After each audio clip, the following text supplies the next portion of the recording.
Hello दोस्तों, स्वागत है मेरे चैनल पे। ये कहानी मेरे एक दोस्त की है। आइए कहानी उसी की जुबानी सुनते हैं। मेरी माँ ने नीचे वाला घर किराए पर दिया था, जहाँ पर एक 30 साल की खूबसूरत औरत नेहा आंटी किराए पर रहती थी। उस वक्त मेरी उम्र 19 साल थी। मैं नया नया ताज़ा ताज़ा जवान हुआ था। उस खूबसूरत हसीन औरत को देखकर मेरा मन मचलने लगता था। मैं अक्सर बहाने से उसके पास जाया करता था। वह भी कभी कभार मुझे बहाने से अपने पास बुलाया करती थी। एक दिन मेरी माँ पड़ोस के गांव में किसी काम के सिलसिले से गई थी। उस दिन मैं और वह दोनों ही घर पर अकेले थे। उस रात बहुत ही ज्यादा तेज बारिश हो रही थी। उस रात मौसम काफी सुहाना था। मैं कमरे में बैठकर बस उसी औरत के बारे में सोच रहा था कि तभी अचानक नेहा आंटी मेरे कमरे में जालीदार नाइटी पहनकर आई। उसके हाथों में उस वक्त एक बड़ा सा दूध का गिलास था। उसने आते ही कमरे को अंदर से बंद भी कर दिया और बड़े ही प्यार से मेरे मुंह में दूध का गिलास डाल दिया। उस दूध को पीने के बाद मेरे अंदर एक अलग तरह की खुमारी सी आने लगी थी। उस वक्त मेरे अंदर अजीब सी ताकत आनी भी शुरू हो चुकी थी।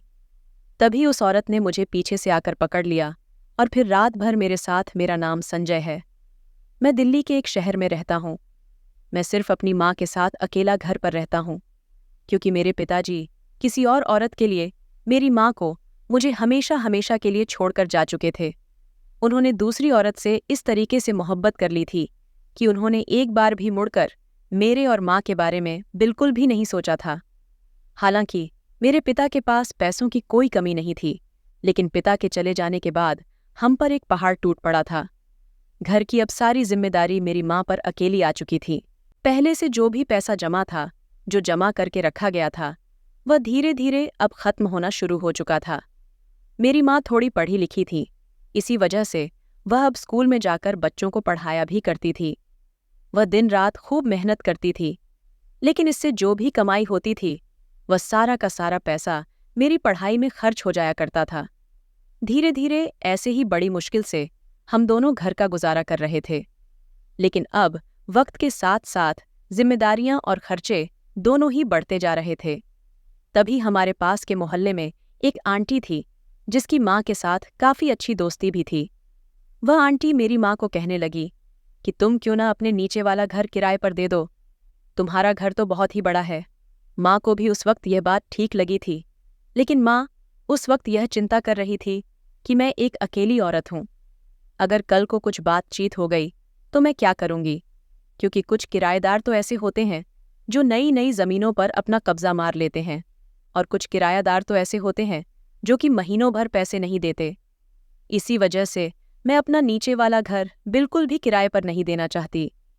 ये बात सुनते ही वह पड़ोस की आंटी कहने लगी कि तू चिंता क्यों करती है, तू किसी फैमिली वाले को ही घर देना, या फिर कोई लड़की या फिर किसी औरत को, ताकि तुझे भी आने वाले वक्त में कोई चीज़ की परेशानी ना उठानी पड़े।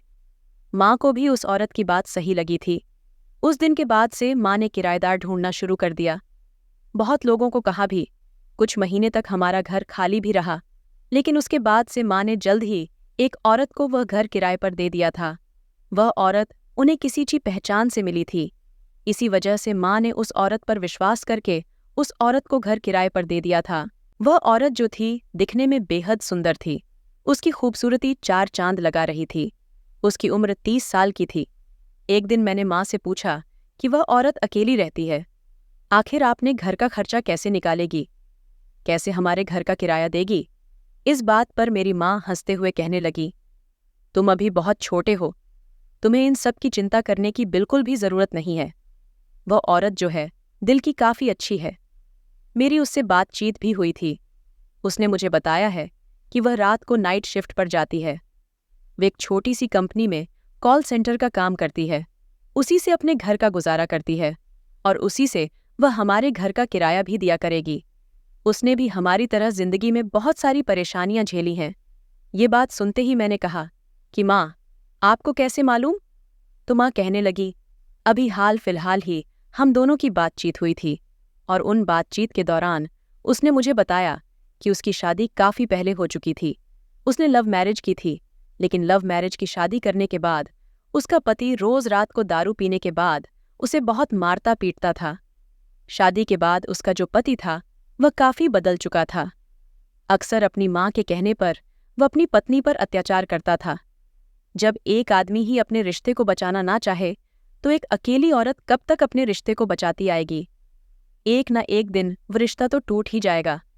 इसी वजह से इसके साथ जो हुआ वह बहुत ज्यादा बुरा हुआ है, इसलिए यह मुझे अच्छी लगती है। इसलिए तुम्हें चिंता करने की बिल्कुल भी कोई जरूरत नहीं है। माँ की बात सुनकर मुझे भी उस वक्त काफी बुरा लग रहा था, क्योंकि अक्सर उस औरत के साथ जो हुआ मुझे कहीं ना कहीं वह खराब लगता था, क्योंकि मेरे पिता ने भी तो मेरी माँ को तकलीफ दी थी। हम दोनों को छोड़कर दूसरी औरत के पास जा चुके थे। इसी वजह से अक्सर पढ़ाई खत्म होने के बाद मैं अक्सर उस औरत के पास चला जाया करता था और फिर उस औरत के साथ बैठकर घंटों घंटों भर बातें किया करता था। वह औरत जो थी दिखने में बेहद सुंदर थी। उसकी खूबसूरती देखकर मैं अक्सर उस पर मनमोहित हो जाया करता था। मुझे उसके साथ वक्त बिताना काफी अच्छा लगता था। मैं उस वक्त 19 साल का था। मैं भी हाल फिलहाल नया नया ताज़ा ताज़ा जवान हुआ था। मेरे अंदर जो जज्बात थे अभी हाल फिलहाल भरपूर पड़े हुए थे, लेकिन मुझे नहीं पता था कि आने वाले वक्त में मेरे साथ कुछ बुरा भी होने वाला है। मैं बहुत ही ज्यादा खुश था। मुझे उस औरत के साथ वक्त बिताना काफी अच्छा लगता था। उस औरत के आ जाने के बाद मुझे हमेशा ऐसा लगता कि मेरे घर में एक नया फैमिली मेंबर आ चुका है। नहीं तो अक्सर मैं और माँ ही इस घर में अकेले रहा करते थी। अक्सर हमेशा मुझे यह घर काटने को दौड़ता था, क्योंकि पिता के जाने के बाद मैं और माँ हम दोनों ही एक दूसरे का सहारा थे। लेकिन उसके बाद माँ अक्सर स्कूल में बच्चों को पढ़ाने के लिए चली जाया करती थी और अक्सर मैं घर पर अकेला रहा करता था। मुझे यह घर अकेला काटने को दौड़ता था। मुझे यह जिंदगी उस वक्त बोझ लगने लगी थी जिसमें कोई खुशी नहीं थी। लेकिन उस औरत के आ जाने के बाद अब मुझे जिंदगी जो थी वह अच्छी लगने लगी थी। उस औरत का नाम नेहा था। मैं जब भी उसके पास आता तो वह मुझे बड़े ही प्यार से अपने हाथों से शरबत बनाकर पिलाया भी करती थी। धीरे धीरे वह औरत जो थी वह मुझे अच्छी लगने लगी थी। पिता के चले जाने के बाद धीरे धीरे मुझ में बदलाव आना शुरू हो चुका था। मैं अक्सर जल्दी पढ़ाई खत्म करके उस औरत के पास नीचे कमरे में चला जाया करता था। इस बात पर वह भी मुझे कभी इनकार नहीं करती थी। वह भी अक्सर मुझे अपने पास खुद बुलाया भी करती थी। धीरे धीरे हम दोनों की जो दोस्ती थी वह काफी बढ़ भी चुकी थी। अक्सर मैं दिन रात खाना भी उसी औरत के पास बैठकर खाया करता था, क्योंकि मेरी माँ जो थी वह ज्यादातर स्कूल में बच्चों को पढ़ाने में बिजी रहा करती थी। शाम को बच्चों को ट्यूशन देने के बाद घर वापस आ जाया करती थी, लेकिन घर आने के बाद वह थककर पूरी तरीके से चूर हो जाया करती थी। उन दिनों वह औरत ही मेरी माँ के लिए खाना भी बनाया करती थी, उनकी भी सेवा करती थी। माँ भी उस औरत का प्यार देखकर बेहद खुश थी। मेरी माँ और वह औरत दोनों ही बैठकर घंटों घंटों तक एक दूसरे से बातें भी किया करते थे।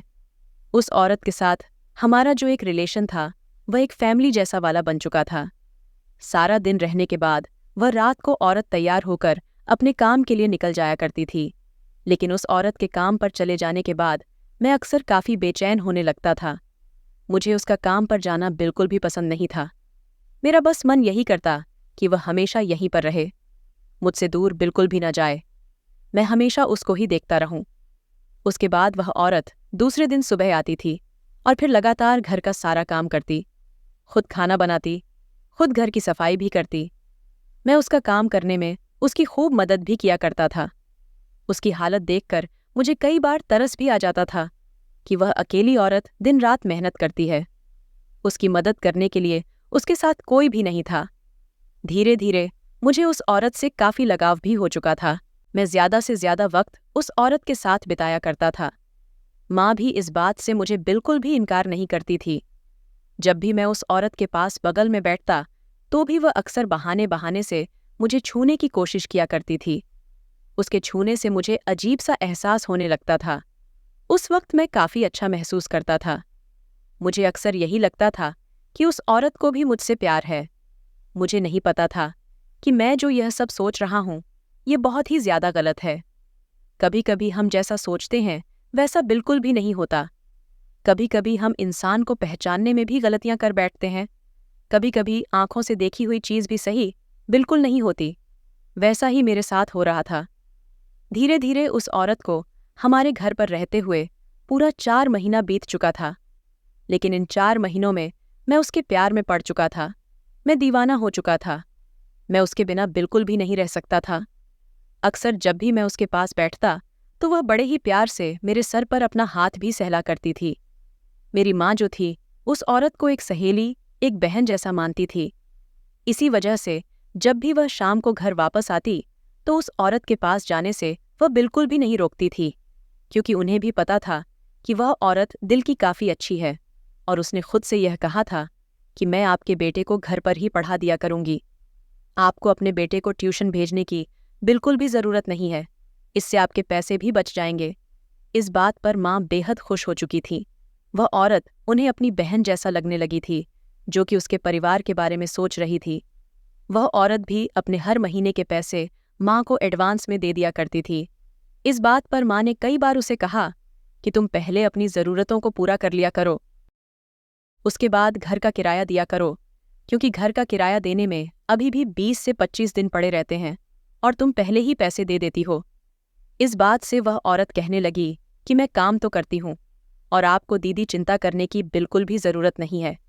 मुझे एडवांस में पैसे मिल जाते हैं कंपनी की तरफ से, इसीलिए आपको चिंता करने की ज़रूरत नहीं है। इस बात पर माँ उस औरत पर और ज़्यादा विश्वास करने लगी थी। उन्हें वह औरत अच्छी लगने लगी थी। लेकिन तभी एक दिन अचानक माँ मुझे कहने लगी कि बेटा, मेरी अब तबीयत खराब सी रहने लगी है और मैं चाहती हूँ कि इस घर को संभालने के लिए कोई आए। मैं माँ का इशारा उस वक्त कहीं ना कहीं समझ चुका था। मैं अंदर ही अंदर बहुत खुश हो चुका था। मुझे लगा था कि माँ कहेगी कि मैं उस औरत के साथ शादी कर लूँ, क्योंकि मैं उसके प्यार में पागल हो चुका था और कहीं ना कहीं माँ को भी मेरी आंखों में उस औरत के लिए प्यार साफ नजर आ रहा होगा। मुझे उसके सिवा कोई भी दूसरा नज़र बिल्कुल भी नहीं आता था। लेकिन तभी माँ ने मुझे कहा कि उन्हें अपने दूर के किसी रिश्तेदार की लड़की को पसंद किया है, वह भी मेरे लिए, और जल्द ही मेरी उस लड़की के साथ शादी भी करवाने वाली है। उस वक्त माँ की बातें सुनकर मुझे ऐसा झटका लगा जिसे मैं लफ्ज़ों में बयां बिल्कुल भी नहीं कर सकता। उस वक्त मेरे पूरे होश उठ चुके थे, माथे से पसीने छूटने लगे थे। लेकिन मैंने माँ को इनकार भी किया कि माँ, मैं अभी शादी नहीं करना चाहता। लेकिन इस बात को सुनकर माँ कहने लगी कि मैं बस तुम्हारी शादी पक्की कर रही हूँ, उसके बाद वह लड़की अपने घर में ही रहेगी। जब तुम कोई नौकरी कर लोगे तो उसके बाद हम उसकी विदाई करेंगे और इस घर पर लाएंगे। वह लड़की काफ़ी अच्छी है, वह तुम्हें हमेशा खुश रखेगी, तुम्हारे दुख सुख में तुम्हारा साथ भी देगी, और मैं वक्त रहते ही तुम्हारी शादी एक बहुत अच्छी लड़की के साथ करवाना चाहती हूँ। मेरी जिंदगी में जो हुआ, जो भी परेशानी आई, मैं वह तुम्हारे साथ बिल्कुल भी होने नहीं देना चाहती। इसी वजह से तुम मेरी बात को बिल्कुल भी इनकार मत करना। मैं पहली बार तुमसे कुछ मांग रही हूँ, क्योंकि तुम्हारे पिता के जाने के बाद हमने कई सारी परेशानियां झेली हैं, लेकिन अब मैं सब कुछ ठीक करना चाहती हूँ। माँ के मुंह से उस वक्त उन सारी बातों को सुनकर मैं काफ़ी चुप हो चुका था। मुझ में बिलबकल भी हिम्मत नहीं बची थी कि मैं माँ को अब इनकार करूं। दूसरे दिन माँ जैसे ही सुबह सुबह स्कूल में बच्चों को पढ़ाने के लिए घर से रवाना हुई तो मैं तुरंत तैयार होकर नीचे दौड़ता हुआ चला गया। मैंने तभी नेहा से कहा कि मेरी शादी होने वाली है। माँ ने मेरे लिए एक लड़की पसंद की है। इस बात को वह सुनकर चुप हो चुकी थी। मुझे लगा कि शायद वह इस बात पर मेरे साथ कुछ बात करेगी और कुछ कहेगी, लेकिन उसने मुझसे कोई बात भी नहीं कही थी। इस बात पर मैं बहुत ज़्यादा गुस्से में आ चुका था। इसी वजह से मैं उसके बाद उसके घर पर आना जाना बंद कर दिया था। वह अक्सर मुझे बुलाया भी करती थी, लेकिन मैं हमेशा उससे दूरी निभाकर रहता। मैं हमेशा उसे छुप छुप कर देखा करता था। मैं चाहता था कि वह खुद अपने प्यार का इजहार मुझसे आकर करे, लेकिन उसे प्यार के इजहार के चक्कर में माँ ने जल्द ही मेरी दूसरी लड़की के साथ सगाई भी पक्की कर दी थी। वह जल्द से जल्द शादी करना चाहती थी। उस लड़की के माता पिता भी उस दिन हमारे घर पर आए थे। इस रिश्ते में जो जो माता पिता रस्में करते हैं वह सब हमने की थी, लेकिन मैं उस वक्त काफ़ी उदास था। मैं बस एक नज़र से नेहा को बार बार दूर से देख रहा था। मैं दिखने में हट्टा कट्टा था। कोई भी उस वक्त मेरी उम्र देखकर यह बिल्कुल भी अंदाज़ा नहीं लगा सकता था कि मैं अभी सिर्फ 19 साल का हूँ। माँ ने भी लड़की वालों को पहले से ही कह दिया था कि शादी करने के 1 साल बाद ही विदाई की जाएगी, लेकिन जिस लड़की के साथ मेरी मंगनी पक्की की गई थी, वह लड़की दिखने में तो ठीक ठाक थी, लेकिन मैं तो नेहा से प्यार करता था। मुझे उस लड़की से बिल्कुल कोई मतलब नहीं था। मैं तो दिन रात नेहा के साथ अपना वक्त बिताया करता था और मुझे उसी से बेपनाह मोहब्बत भी हो चुकी थी। अब मैं कैसे किसी और लड़की को चाह सकता था और उससे शादी कर सकता था? अब मैं काफ़ी बड़ी दुविधा में फंस चुका था। लेकिन नेहा को इन सब से कोई भी लेना देना नहीं था। शाम को जैसे ही लड़की वाले अपने घर गए, तो मैं तुरंत नेहा के पास नीचे कमरे में गया और मैं तुरंत उससे कहने लगा, क्या तुम मुझसे प्यार नहीं करती? ये बात सुनते ही वह बड़ी बड़ी आंखें करते हुए मुझे देखने लगी, लेकिन उसके बाद भी उसने मुझसे कुछ भी नहीं कहा, कोई बात का जवाब भी नहीं दिया। मैंने जैसे उसका हाथ पकड़ने की कोशिश की, तो उसने गुस्से से मेरा हाथ भी झटक दिया था और फिर बात को घुमाते हुए मुझसे पूछने लगी कि चलो, तुम आज आए हो तो मैं बताऊं, मैं तुम्हारे लिए क्या बनाऊं? मैं यह सब बिल्कुल भी बर्दाश्त नहीं कर पा रहा था। मेरे अंदर एक जुनून सवार हो चुका था। मैं फिर से गुस्से से उसके कमरे से चला गया। यूं ही करते करते अब 2-3 दिन बीत चुके थे। मैं बार बार गुस्से से नेहा को दूर से देखा करता था। नेहा भी मेरे गुस्से को अच्छे से समझ चुकी थी, लेकिन वह मुझसे कोई बात नहीं करती थी और फिर रात को अपने काम पर भी चली जाया करती थी। उस वक्त उसके चेहरे पर कोई भी उदासी बिल्कुल भी नजर नहीं आती। इसी वजह से अब मैंने सोच लिया था कि रात को जैसे ही नेहा बाहर काम करने के लिए जाएगी, तभी मैं उसे रास्ते से पकड़ लूंगा और उससे अपने प्यार का इजहार भी करूंगा। इस बार मैं उसे अपने हाथ से जाने बिल्कुल भी नहीं दूंगा और इस बार उसे मेरी बात का जवाब भी देना पड़ेगा। ऐसे ही ठीक रात के 9 बजे जैसे ही नेहा तैयार होकर घर से बाहर गई, तो मैं तुरंत उसका पीछा करते हुए उसके काम तक पहुंच चुका था। लेकिन तभी मैंने देखा कि नेहा जिस जगह पर गई थी, वहां का माहौल बहुत ही ज्यादा खराब था, जिसे मैं लफ्जों में बिल्कुल भी बयान नहीं कर सकता, क्योंकि नेहा उस वक्त एक बहुत बड़े डांस बार में गई थी। मैं बाहर ही सोचने लगा, आखिर वह इस जगह पर क्या करने आई है? मेरे मन में बहुत सारे सवाल चलने लगे, लेकिन जैसे ही मैं वहां पर पहुंचा, तो सिक्योरिटी गार्ड ने मुझे गेस्ट समझकर अंदर जाने की तुरंत अनुमति दे दी थी। मुझे समझ में नहीं आ रहा था कि नेहा यहाँ पर क्या करने आई है। मुझे लगा शायद उसी को यही अर्जेंट काम होगा, क्योंकि वह तो एक कॉल सेंटर में काम करती थी, लेकिन यहाँ पर उसे क्या काम हो सकता है? अब मेरे सवाल चलने लगे थे, मेरा दिमाग दौड़ने लगा था कि तभी मुझे वेटर ने कहा, सर, आप तो यहाँ पर जल्दी आ चुके हैं। यहाँ पर डांस बार तो पूरे 10 बजे स्टार्ट होता है, आपको 1 घंटा वेट करना पड़ेगा। उस वेटर की बात सुनकर मेरे पसीने छूटने लगे थे। उस वक्त मेरे पॉकेट में कुछ पैसे थे, इसी वजह से मैंने सिर्फ उस वक्त एक कोल्ड ड्रिंक का ऑर्डर कर लिया था और फिर दूर साइड टेबल पर बैठकर मैं 10 बजे का इंतज़ार करने लगा। मेरे दिलों की धड़कनें उस वक्त बढ़ रही थी। तभी जैसे ही 10 बजे, तो स्टेज पर बहुत सारी लड़कियां आना शुरू हो चुकी थीं। मुझे जिस बात का डर हो रहा था, वहां पर वही हुआ था। मैं जैसे ही उन लड़कियों के बीच में नेहा को देखा, तो मेरे पैरों तले जमीन खिसक चुकी थी। नेहा को उन लड़कियों के बीच देखकर मेरे पूरे होश उड़ चुके थे। मुझे अब समझ में आ चुका था कि नेहा यही काम करती है और उसने माँ को और मुझसे झूठ बोला है कि वह कॉल सेंटर कंपनी में काम करती है। इस बात पर मेरे गुस्से का जो तापमान था, वह काफी बढ़ चुका था। मैं मन ही मन सोचने लगा, किसने मुझे धोखा दिया है? मैं बस उस डांस बार का बंद होने का इंतजार कर रहा था। जैसे ही वह डांस बार बंद हुआ, तो नेहा जैसे ही घर जाने वाली थी, तो मैं तुरंत उसके सामने जाकर खड़ा हो चुका था। नेहा उस वक्त मुझे अपने सामने खड़ा देखकर पूरा हैरान रह चुकी थी। उसके पैरों तले जमीन खिसक चुकी थी। इससे पहले मैं उससे कोई भी बात करता, वह तुरंत मेरा हाथ पकड़ते हुए मुझे कमरे में ले जा चुकी थी। मैंने तभी नेहा से गुस्से से सवाल करने शुरू कर दिए। मैं उस पर बहुत ज्यादा चिल्लाया और उस पर लांछन मूड आने लगा। मैंने कहा कि तुम तो ये गंदा काम करती हो। तुमने आखिर हमसे झूठ क्यों बोला? तुमने मेरे साथ खेल क्यों खेला? तुमने मेरे प्यार का फायदा उठाया है, क्योंकि मैं तुमसे प्यार करने लगा था और अब तो मेरी शादी भी होने वाली है, लेकिन तुम्हें तो इससे कोई भी ऐतराज नहीं, क्योंकि तुम तो ये सब गंदा काम करती हो।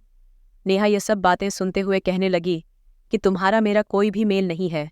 ये बात तुम अच्छे से समझ लो, क्योंकि हमारी सिर्फ दोस्ती रही है, लेकिन तुम अच्छे से जानते हो कि मैं तुमसे उम्र में बहुत ही ज्यादा बड़ी हूँ। और मेरे भी खर्चे हैं, क्योंकि मेरी भी जिंदगी है। मेरी पहली शादी टूट जाने के बाद मेरे घर के हालात काफ़ी ख़राब हो चुके थे। इसी वजह से मजबूरी में आकर मुझे 2 वक्त की रोटी के लिए यह काम करना पड़ा था।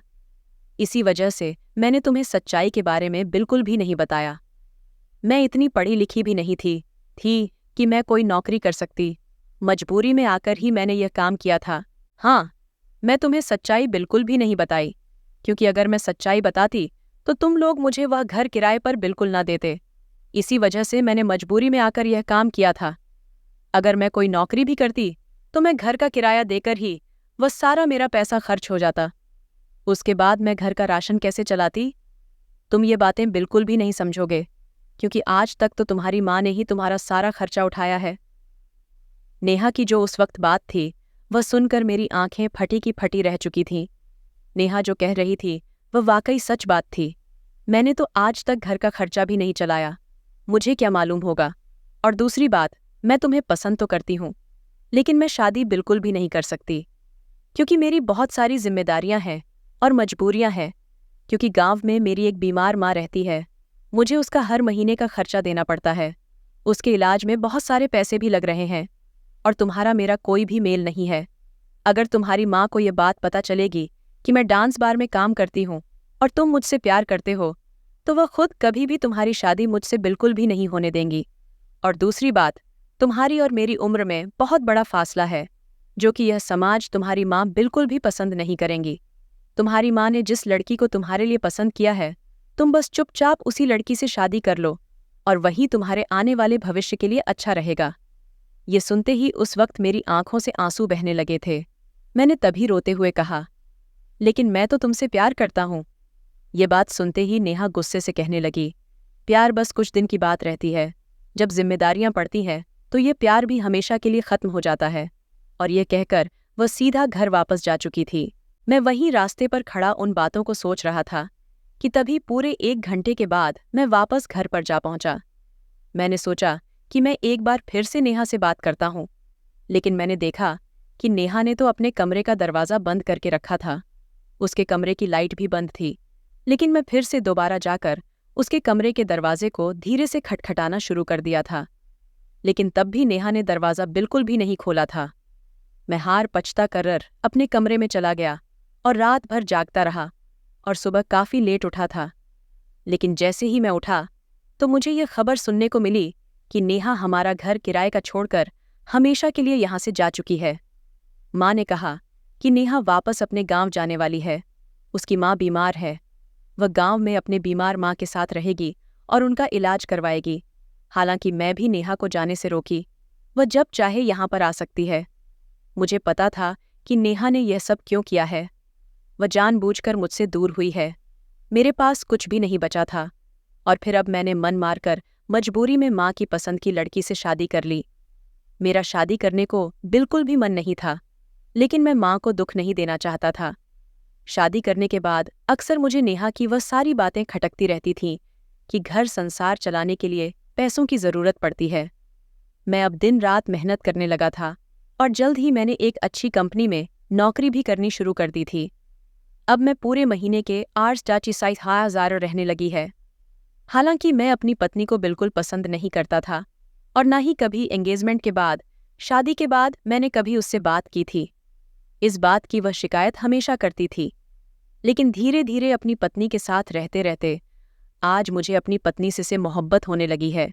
और आज मैं सोचता हूँ कि जो नेहा ने उस रात फैसला लिया था वह वाकई सही था। अगर नेहा उस रात मुझे कमाने के बारे में ना बोलती तो शायद मुझ में पैसा कमाने का जो जुनून वह बिल्कुल भी ना आता। और आज मैं अपनी पत्नी गायत्री के साथ बहुत ही ज़्यादा खुश हूँ। लेकिन अब मैं हमेशा भगवान से यही दुआ करता हूँ कि नेहा जहाँ भी रहे वह हमेशा खुश रहे। दोस्तों, मैं आशा करती हूँ कि आप लोगों को यह कहानी पसंद आई होगी। अगर आप लोगों को यह कहानी पसंद आई है सो प्लीज़ हमारे चैनल को लाइक और सब्सक्राइब ज़रूर करिएगा। एंड बेल आइकन का बटन ज़रूर दबाइए।